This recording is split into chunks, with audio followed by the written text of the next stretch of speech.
وما من دابة في الأرض إلا على الله رزقها। পৃথিবীতে যত প্রাণী আছে সবার রিজিকের আল্লাহ দায়িত্ব নিয়েছেন।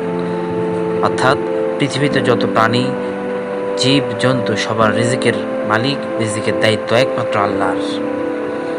আল্লাহ মানুষের জন্য যে দয়ার ভান্ডার খুলে দেন তা কেউ রদ বা বন্ধ করতে পারবে না, আর যাতে বা বন্ধ করে দেন তারপর কেউ তা পাঠাতে পারবে না। সুতরাং দুশ্চিন্তা করবেন না, দুর্বিপাক সহ্য করাকে সহজ করার উপায় আছে। আল্লাহ রাব্বুল আলামিনের কাছে শুকরিয়া জ্ঞাপন করুন, আল্লাহর কাছ থেকে পুরস্কার ও প্রতিদান আশা করুন, ধৈর্য ধারণ করুন এবং দুর্দশাগ্রস্ত আছেন একটু সান্ত্বনা পাবার আশায় তাদেরকে দেখতে যাওয়া। আসা আন তাকরাহু শাইআন ওয়া হুয়া খায়রুল লাকুম। এমনও হতে পারে যে তোমাদের যা কল্যাণকর তাই তোমরা অপছন্দ করছো। চিন্তা করো না, জীবন ধারণ ও সুস্থ স্বাভাবিকভাবে বেঁচে থাকার জন্য রিজিকের গুরুত্ব অপরিসীম। আল্লাহ তাআলা মানুষকে হালাল উপায়ে রিজিক অন্বেষণের নির্দেশ দিয়েছেন।